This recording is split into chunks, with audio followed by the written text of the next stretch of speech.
Udah hancur semua bikin gajah. Sederalun, kawanan gajah obrak-abrik pondok dan tanaman milik petani di desa Bunbun Alas, Kecamatan Loser, Aceh Tenggara.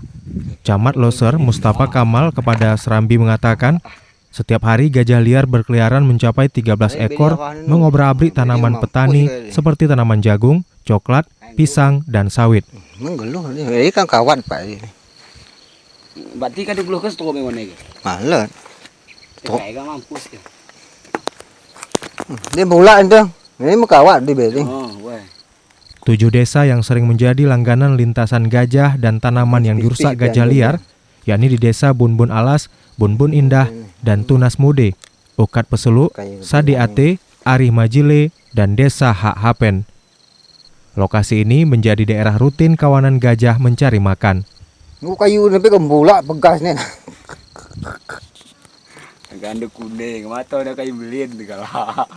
Dari Kutacane, Asnawi Lui, Serambi On TV.